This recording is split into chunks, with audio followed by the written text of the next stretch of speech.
can set you free or it can trigger you.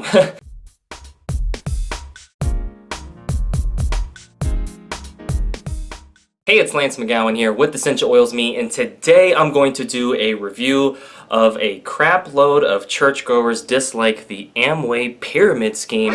Oh my goodness, this was a comment left from someone on my channel, and we're just gonna, respond to it because I believe it's important to provide the other side and try to have a reasonable response to things. So I'm gonna read the comment and then go from there. So let's get started. Okay, so this person said, never look to people who call themselves Christians as anything more than the guy you meet at the gas station.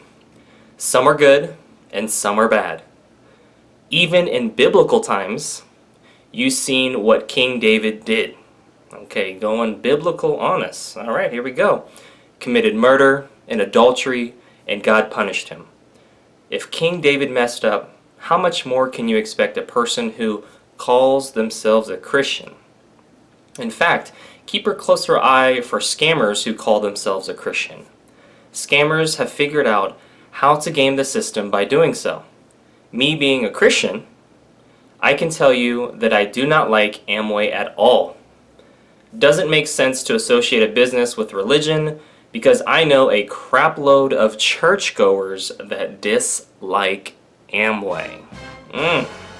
In fact, I would bet that the majority of churchgoers are against Amway.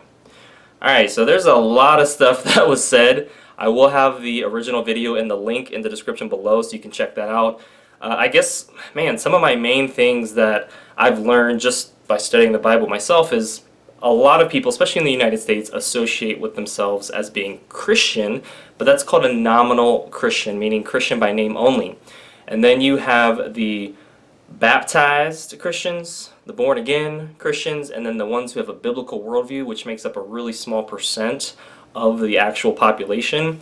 And so it's, the biblical worldview is, the Bible's inerrant, there's a heaven, there's a hell, Satan is real, he's against God, so there's a lot of like basic core principles that make up a basic biblical worldview. But to, say that most people or most churchgoers don't like Amway, I mean, there's a lot of generalizations in here.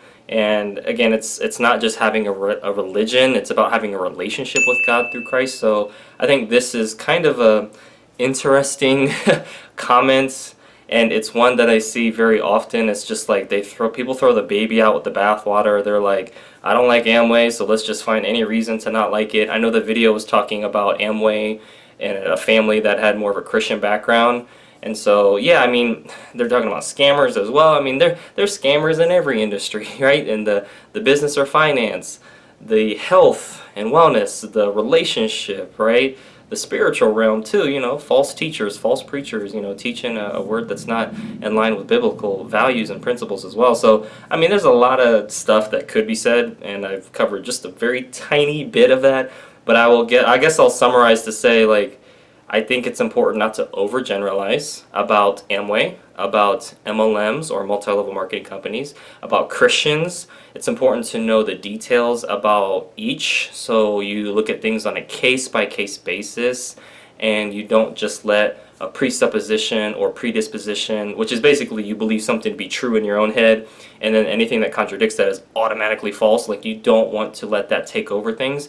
You want to look at the pros and cons of your position and what you are saying, as well as the pros and cons of the other side, so you can come to an accurate conclusion. And I talk about that a lot on my channel because it's not done very often, and people don't really search it out, right? They're not looking to be objective, they're just looking to be right and be win, which is unreasonable. But if you're focused on the truth and seeking understanding, that is very reasonable, and that's what we should strive to be: more reasonable, more objective, even when it contradicts our belief system and lifestyle. And that's the key, and that's what the truth does. It can set you free or it can trigger you. And so, yeah, well, that's it for today's video. Thank you so much for watching. Make sure to click the links in the description below so you can continue to get your learn on. Otherwise, I will see you in the next video.